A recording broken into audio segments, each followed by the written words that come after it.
Welcome to the Unit 3 Mid-Chapter Quest Review. I'm going to go through every single problem on this review and help you understand how to do them. The first thing we're going to do is practice how to graph using vertex form. So I'm going to zoom in on this first problem.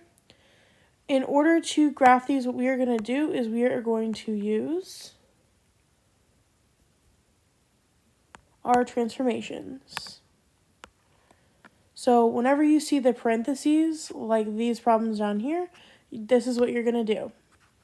First of all, if there is a number inside the parentheses, that tells you to go left or right. In this example, it is a -2, so that's telling us to go right 2. The number outside to the right tells you to go up or down. Since it is -7, we're going to go down 7. So right 2 and down 7 from the origin is right here. Then we're going to follow our quadratic pattern to do the next part. And there's two parts to this pattern, the over and the up. The over part is going to go over 1, up 1, over 2, up 4. Because 1 squared is 1 and 2 squared is 4. But if there is a number in front, like this 3 right here, then we have to multiply the up parts times that number. So 1 times 3 is 3, 4 times 3 is 12. What that means is from this vertex, I'm going to go over 1 up 3, like this. And then I'm going to go over 2 up 12.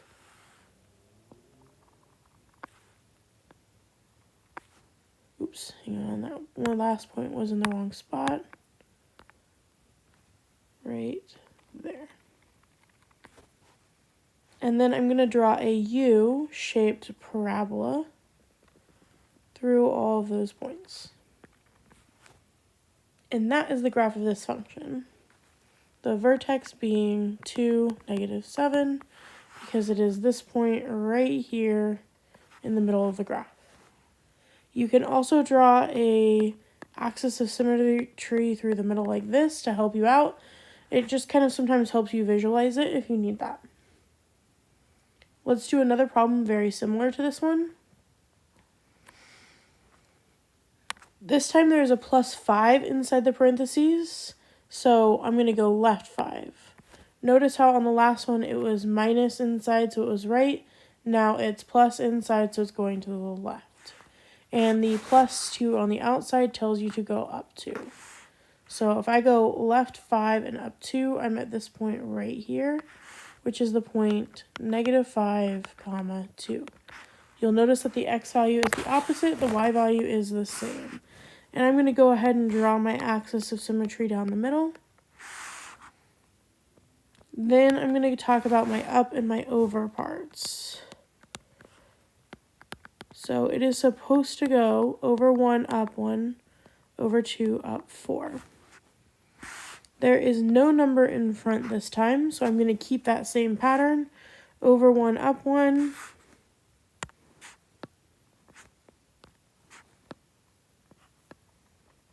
And then back to the vertex, over 2, up 1, 2, 3, 4. And left 2, up 1, 2, 3, 4.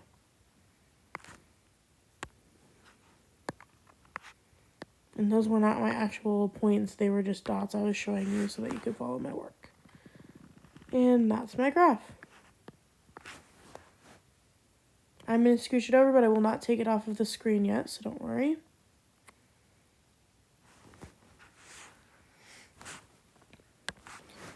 Then for this last one on the right, there's a -1 on the inside telling me to go to the right again, and a -3 on the outside telling me to go down 3.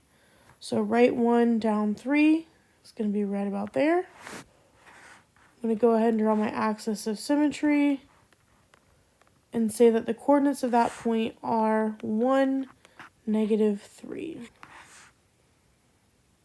Then I'm going to list my pattern, which is the same as the other ones.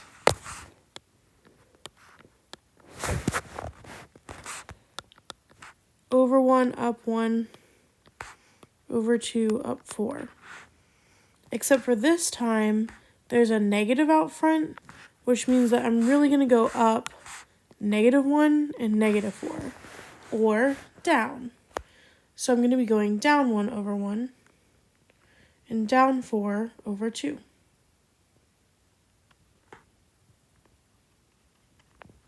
Like so.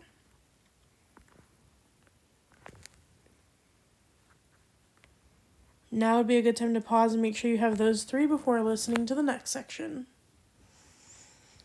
The second thing that you're going to need to be able to do besides graphing with vertex form is writing the vertex form of the problem given a vertex and a random point.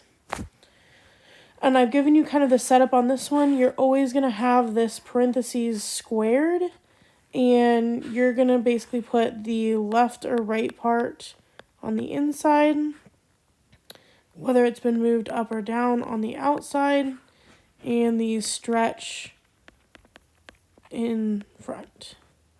So for this example, my vertex right here has obviously been moved to the right 4 and up 2, because it normally starts right here on the origin.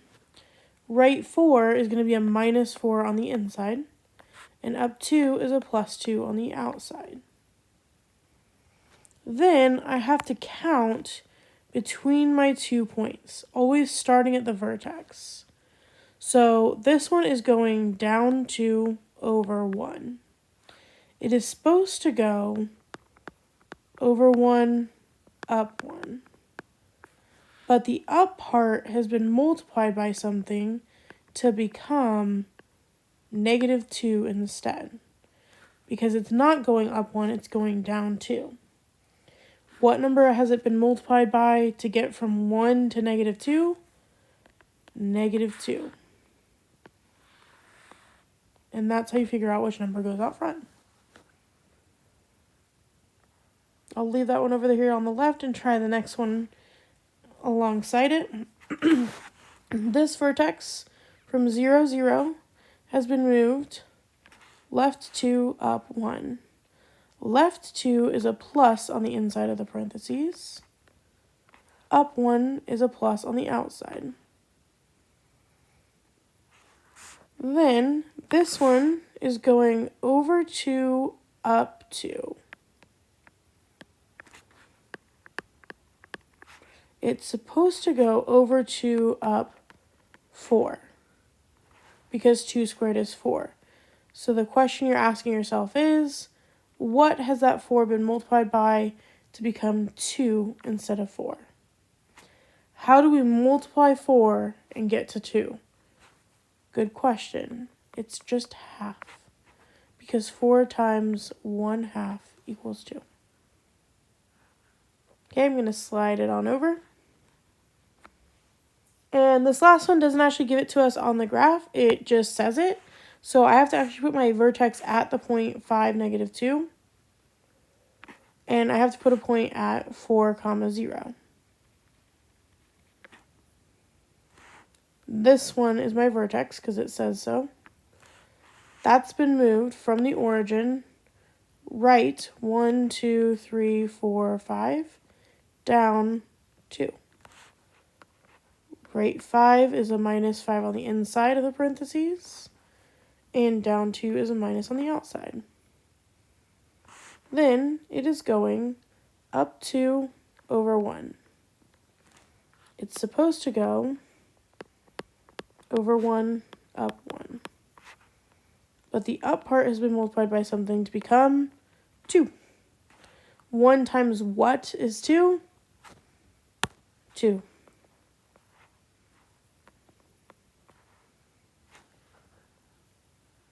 All right, and then the last thing we're going to do on this page is graph each function in order to find the zeros, which the zeros are the same thing as the x-intercepts. There should be 2 of them, but sometimes there's only 1, and sometimes there are none. So all we have to do is graph it the same way we were graphing it before, and then just list the x-intercepts. So, for example, on this first one over here on the left, that -3 on the inside means we're going right 3. The minus 4 on the outside means we're going down 4. So from the origin, right 3 down 4 puts me right there. And then I'm going to go ahead and draw my axis of symmetry through the vertex like this. Now, there is no number out front of the parentheses, so we're going to keep our original pattern, which goes over 1, up 1, over 2, up 4.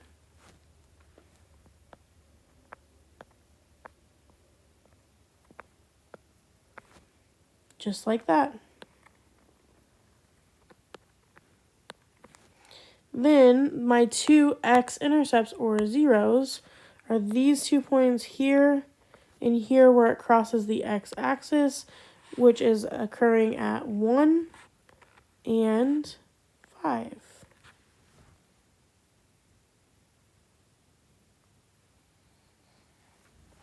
On the next problem, this plus 5 on the inside tells me to go left 5. The plus 8 tells me to go up 8. So from the origin, I'm going to go left 5, up 8. And draw my axis of symmetry down the middle. It just helps me count the over parts so I don't get lost. Then I do have a number out front this time. It is a -2. So what I'm going to do is, instead of going over 1, up 1, over 2, up 4, the up parts get multiplied by -2. 1 times -2 is -2. 4 times -2 is -8. So I'm going to go over 1, down 2 on both sides, and over 2, down 8.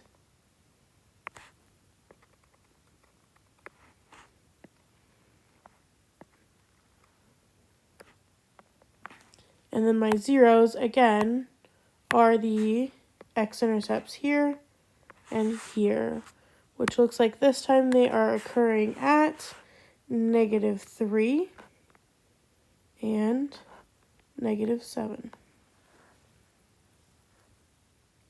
One more problem. I'll keep this one on the left side as I start the next one.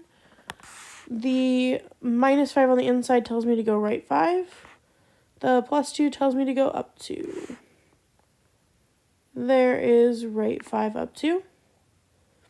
Then there is no number in front right here, telling me that I'm going to do my original pattern, over 1, up 1, over 2, up 4.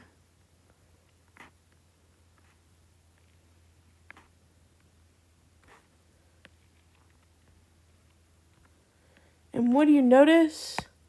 The x-axis is all the way down here, and there is nowhere where that crosses, so there are no zeros. All right, let's move on to 3.2. 3.2 is graphing in standard form. The first thing we need to do is find the vertex. There is a formula for this. I'm going to go ahead and write it up here at the top. Vertex. X equals -b over 2a. Where a is the first number, b is the second one, and c is the third one. Because the standard form of a quadratic is ax squared plus bx plus c. So a goes first, b is in the middle, and c is at the end. So this formula means that the x value is always going to be the opposite of b, which is -12. So the opposite would be +12. And then the bottom, we're doing 2 times a, which is 2. Then this becomes 12 over 4, which is 3. So 3 is the x part of the vertex. For the y part of the vertex, what you're going to do is replace the x value in the equation with 3.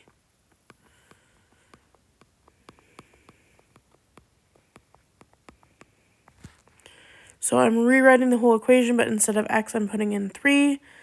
3 squared is 9. 9 times 2 is 18. Negative 12 times 3 is negative 36. And I'm basically going to do 18 minus 36. Negative 18 plus 9 is negative 9.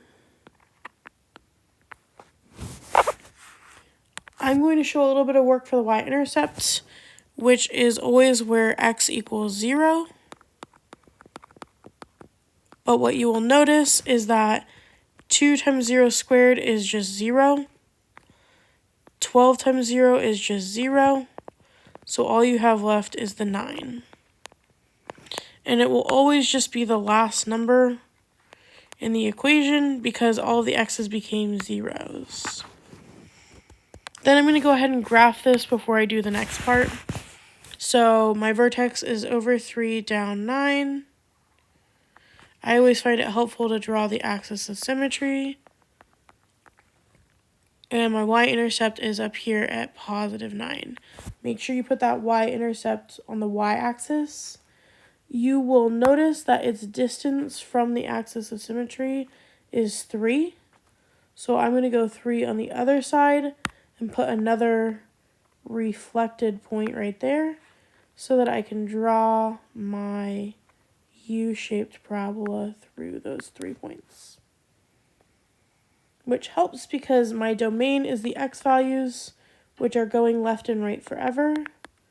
So we would say that it is negative infinity to infinity. The range goes from the bottom to the top, the y values, which the bottom is right here at negative 9. And the top is these arrows at the top, which go forever, so infinity. But because we want to actually include the value negative 9, we're going to use a bracket because there's an actual point there. Okay, let's try another one similarly, just in case you need an extra one to help you understand it. I'm going to be doing negative b over 2a to find the x value. B is 8 here in the middle, so opposite of b or negative b would be negative 8. And then on the bottom, I do 2 times a, which is going to be negative 1. So I end up with negative 8 over negative 2, which is 4. And then I take that 4 and I plug it in for x. One thing that I do want to mind you to be careful of is this negative in front. It is going to be dealt with after you square the 4. So 4 squared is 16, but then there's that negative, so it'll really be negative 16. 8 times 4 is 32, and then we're subtracting 7. Negative 16 plus 32 is 16. 16 minus 7 is 9. And then my y-intercept is going to be this last number right here, because all the x's become zeros, so it's negative 7. My vertex is at 4, 9, which is right here. Go ahead and draw your axis of symmetry. My y-intercept is at negative 7. Again, like I did last time, I'm going to go ahead and flip that across. It's 4 away, so I'm going to go 4 on the other side, which tells me there's another point right here. I'm going to redraw that again.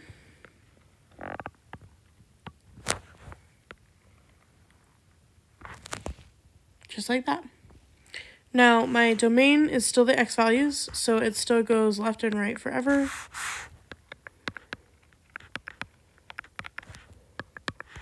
My range, though, goes down forever, but stops going up right here at 9. So it'll go from negative infinity up to positive 9. And again, I'm going to use a bracket because I want to include it. Now, before I move on to the third one, I did skip a part I want to go back to. And that is this first graph. It has a minimum value because it's got like a bottom right here at negative 9. This one has a maximum because it's got a peak right here at positive 9. Okay, we've got one more. Negative b over 2a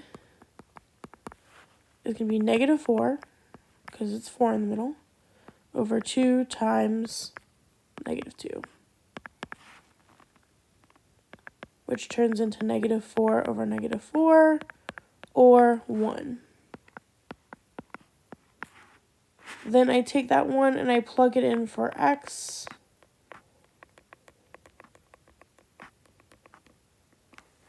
Net 1 squared is 1, times negative 2 is negative 2. 4 times 1 is 4, and then we have the 5 at the end. Negative 2 plus 4 is 2, plus 5 is 7. And then the y-intercept is the constant at the end, which is 5, because the x's become 0. So vertex at 1, 7, that's right here. Drawing my axis of symmetry.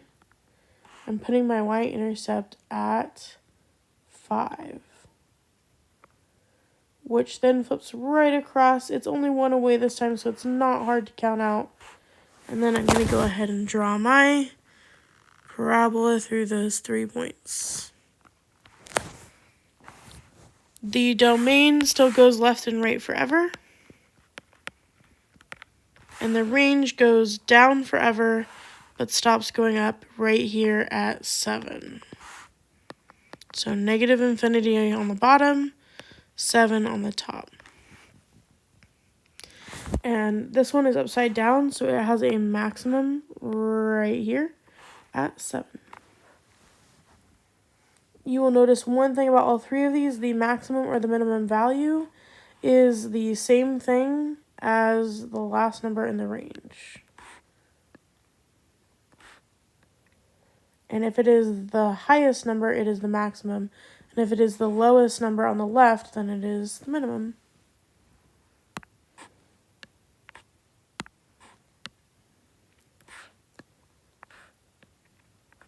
All right. 3.3, converting between forms.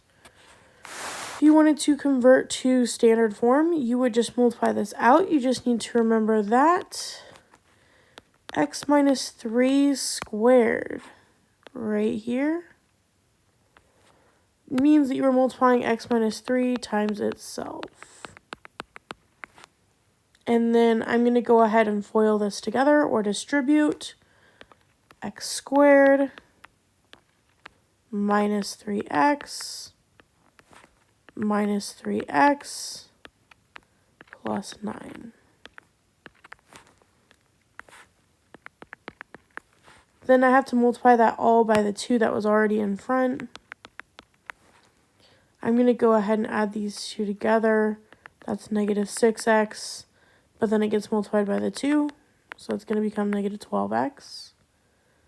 9 times 2 is 18, and then we have that 10 at the end.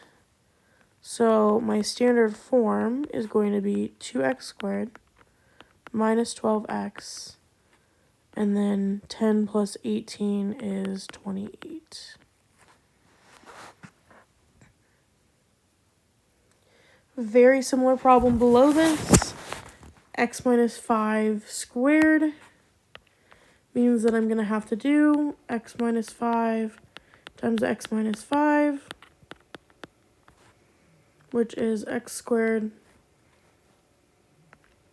minus 5x minus 5x plus 25 minus 18. That was already outside. And then I just simply add together my x's, which makes negative 10x. And 25 minus 18 is 7.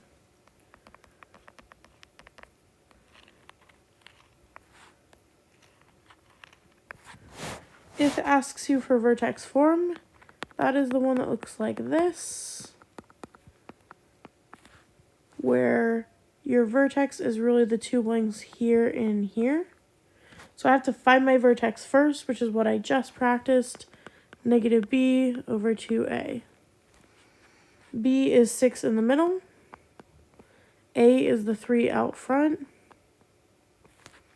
which turns into negative 6 divided by 6, or negative 1. Then I take that negative 1 and I plug it in for x.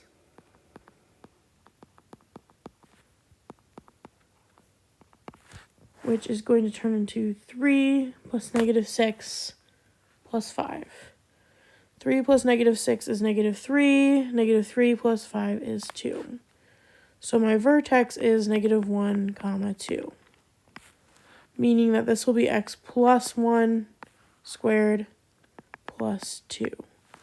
Because this vertex would be going right 1 up 2. Sorry, left 1 up 2. And left is a plus on the inside. Then, last but not least, the number out front is going to be the same thing as the beginning of the standard form. So since this is a 3, this will also be a 3.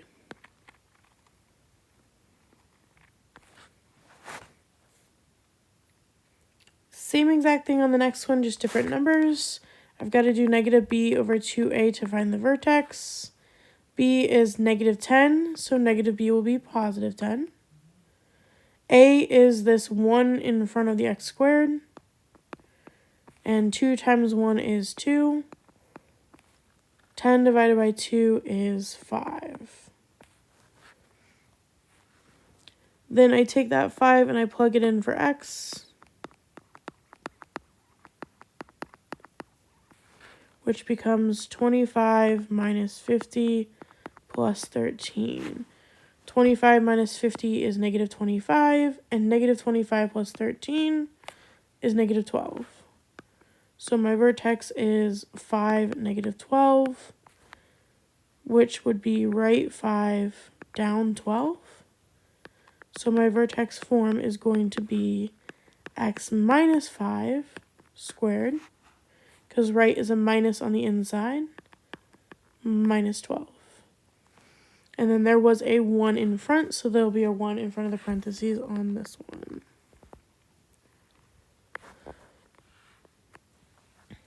And then this was not technically part of 3.3 in the first place, but I bumped it up to this part of the review to start going over it. This one asks you to convert to factored form. Factored form is going to be the form that has factors, or the parentheses like this.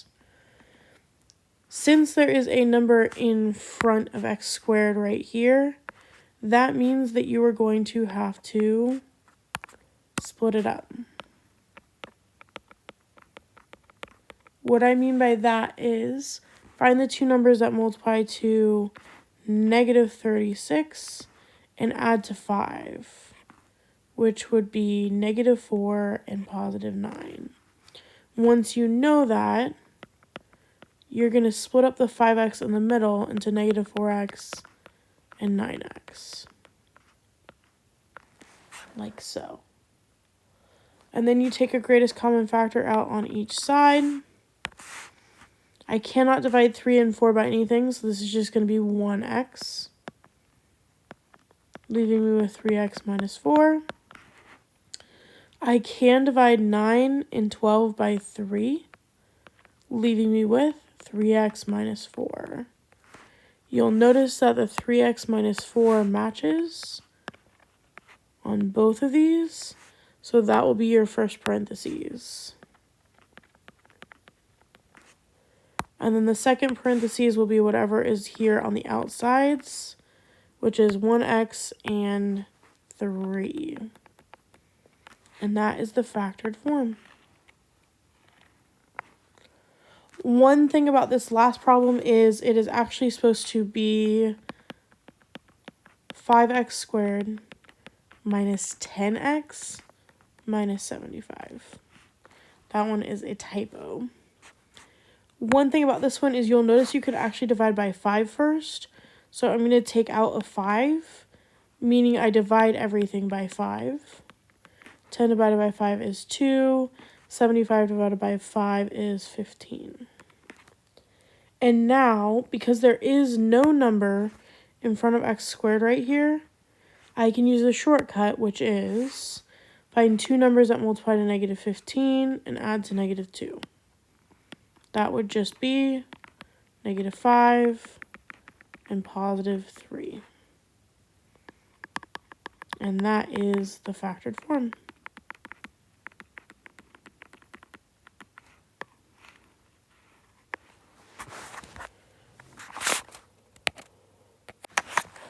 All right, last page. Let's talk about factoring quadratics. The first thing I'm going to go through and find out it to solve is these that only have two things in them. This one is called difference of squares, meaning you have two perfect squares being subtracted, and all you have to do is do the square root of both of those numbers. So the square root of 9x squared is 3x. The square root of 100 is 10. And then you turn one of them into plus and one of them into minus. The reason why this works is because since you have the exact same thing in both parentheses, what would have gone in the middle is canceling itself out since one is a plus and one is a minus. On the other one that only has two things, you will notice that 7 and 63 are not perfect squares. That is because you can factor out 7 first, which is the same thing as dividing by 7. You just have to leave it out front. And now they are perfect squares. The square root of x squared is x. The square root of 9 is 3. And then one of them will be x minus 3.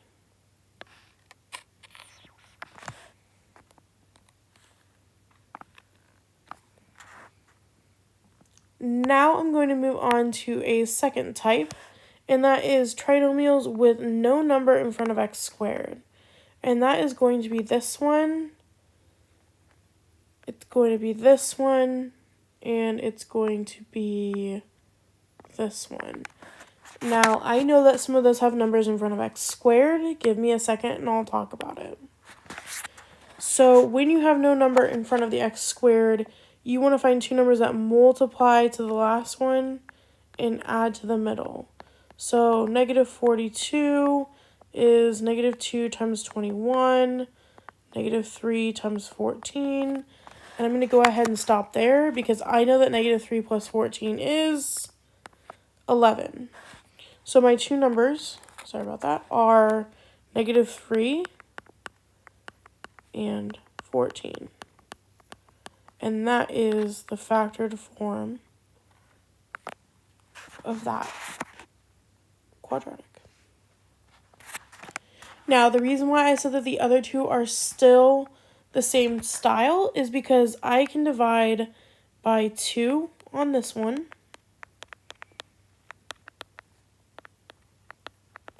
And you will notice that now there is no number in front of x squared.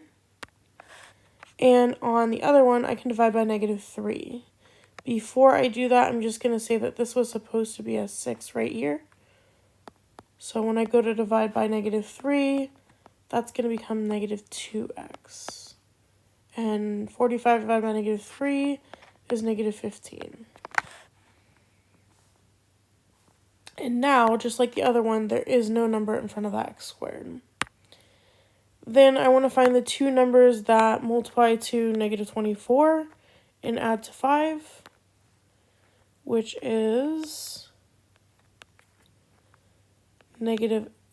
positive 8 and negative 3. Notice how I left the 2 out front though. It does need to be there, otherwise it won't multiply back to what you started with.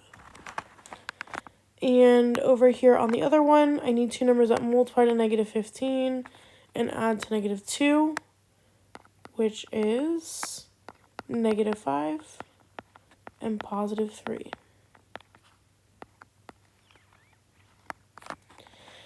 Then the last three are the last type, which is a trinomial with a number in front of x squared. And I will just take 1 second to note that I have done the fourth one, the greatest common factor, on this one, and this one. That step is called taking out the greatest common factor. Okay, Okay, so these three right here all have a number in front of x squared. What that means is you're going to multiply it by the last. That makes 30. And you're going to find two numbers that multiply to that new number, but add to the middle one still. So that would be 1 times 30 is 30, and 1 plus 30 is 31. Then, I'm going to zoom in just a little bit for this one. You are going to split up that 31x squared in the middle into 1x and 30x. But the 5 and the 6x squared stay there. Then you split it down the middle, and you take your greatest common factor out on both sides. I can divide the left side by x, leaving me with 6x plus 1. And I can divide the right side by 5, leaving me with 6x plus 1. You'll notice that 6x plus 1 matches on both of them. That is the first factor. And the second factor is whatever was out front, x and positive 5.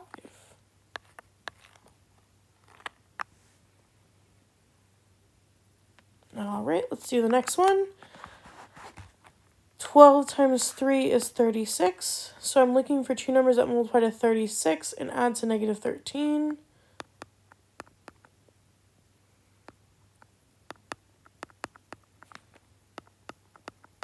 And there I have it, negative 4 and negative 9. And I use those two numbers to split it up in the middle.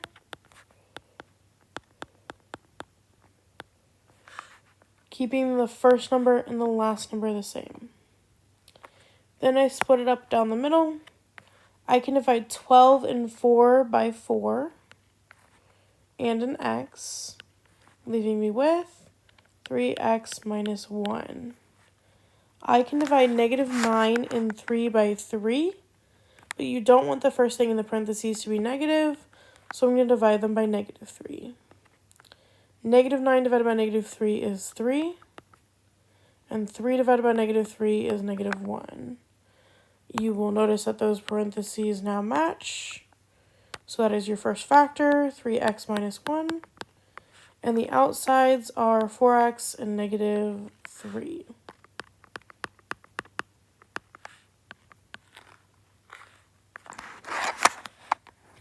And lastly, before I start factoring this one, I realize that I can divide all three of these numbers by 2.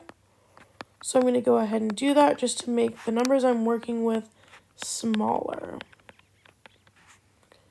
And then I'm going to do the same thing. 5 times 2 is 10. I need two numbers that multiply to 10 and add to 7, which is 2 and 5. And I use those two numbers to split it up in the middle.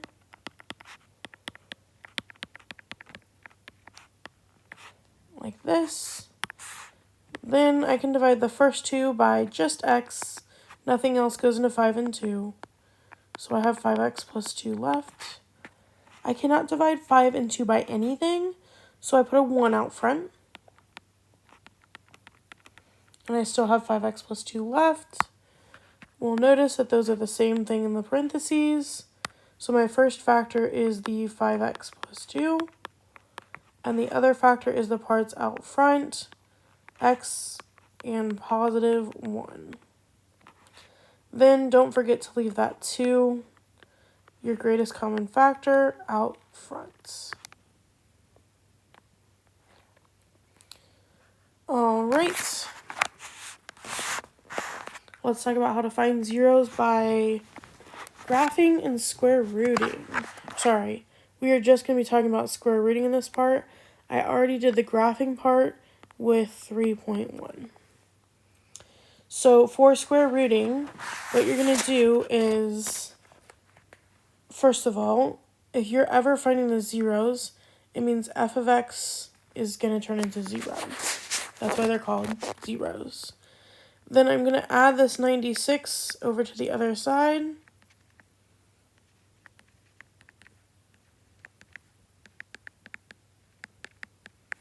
And I'm going to divide by 3.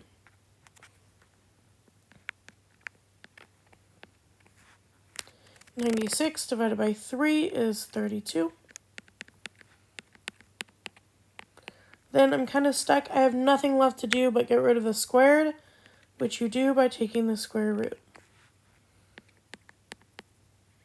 Now, when I do that over there on the left side, I do want to try and simplify. Two numbers that multiply to 32 are 16 times 2. I'm specifically picking one that is a perfect square because the square root of 16 is 4, and the 2 has to stay. Then you will notice that I put this plus minus out front. That is a requirement because the square root of 32 could be positive or negative. We don't know because when we square it, it takes away the negative. So it could have been either option. Then I want to get rid of the minus 5. So I'm going to add 5 to the other side. And my final answer is going to be 5 plus or minus 4 square roots of 2.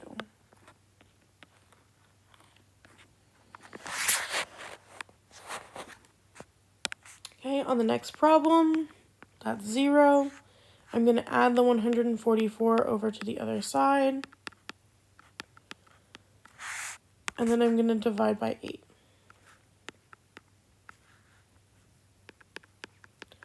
144 divided by 8 is 18. And then I go to take the square root. Whenever we do that square root, we're going to put a plus and minus with it. And 18 is 9 times 2. And the square root of 9 is 3. There is no square root of 2, so it has to stay inside. And there's nothing over here next to x this time, so I can just circle that as my answer.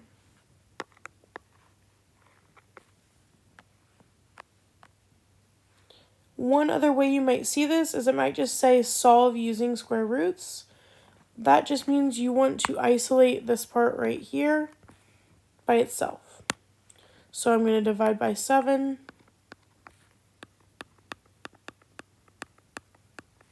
$112 divided by 7 is 16. Then I do the square root on both sides. X plus 4. And the square root of 16 could be plus or minus 4 because of the squared. 4 squared is 16, so is negative 4 squared. So it could equal either one. Then I'm going to subtract that 4 to the other side. And I'm going to have two options. 4 minus 4 is 0, and negative 4 minus 4 is negative 8.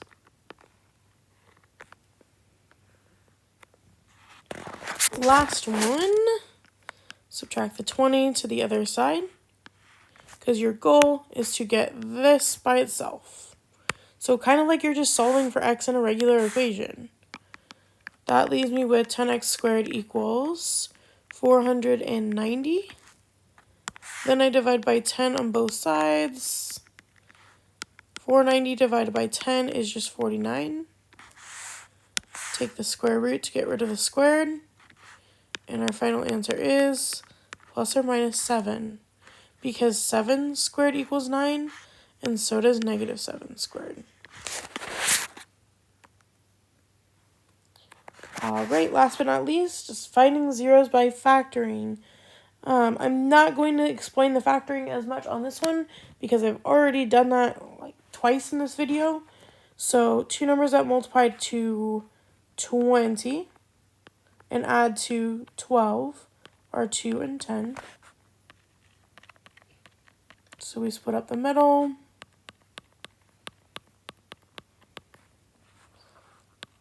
I can take out an x, leaving me with 5x plus 2.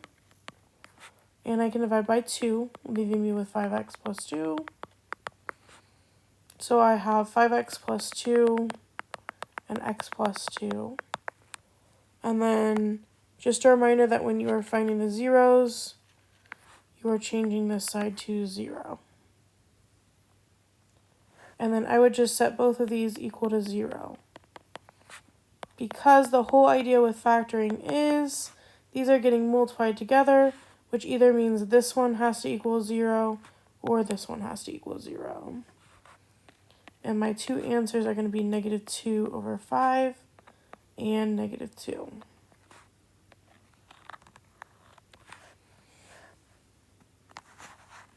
The next one does not have a number right here in front of x squared, so I can go straight to the parentheses like this. The two numbers that multiply to negative 48 and add to 8 are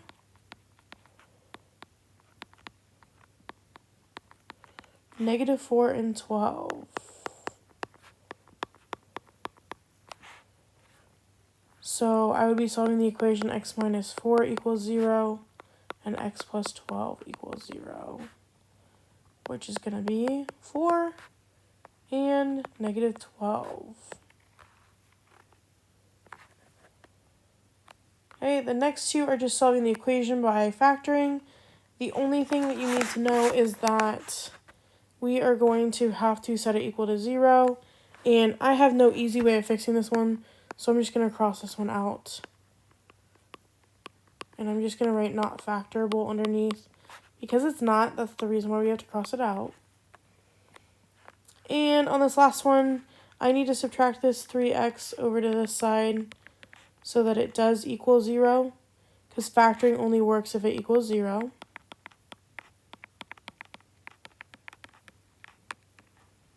And then I need to find two numbers that multiply to negative 30 and add to 13.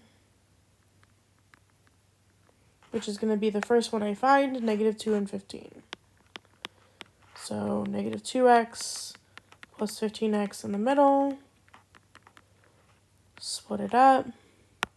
I can divide by 2x, leaving me with 5x minus 1. And I can divide by 3, leaving me with 5x minus 1. So my factors are 5x minus 1 and the outsides, which is 2x plus 3. And my two answers to 5x minus 1 equals 0 and 2x plus 3 equals 0 are going to be 1/5 and negative 3 over 2.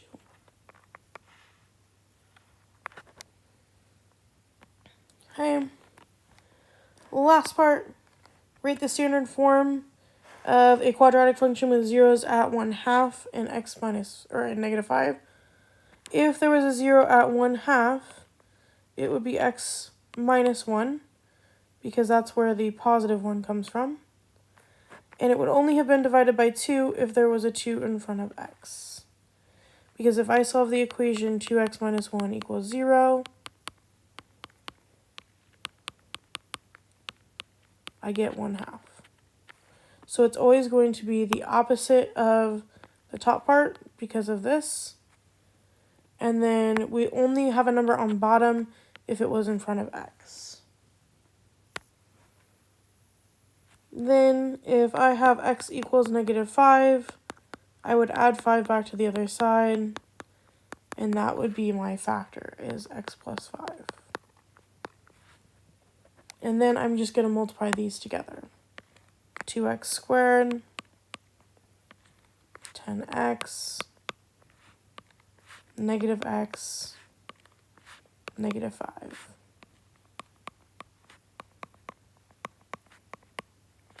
X minus 1x is 9x. Oops. F of x equals.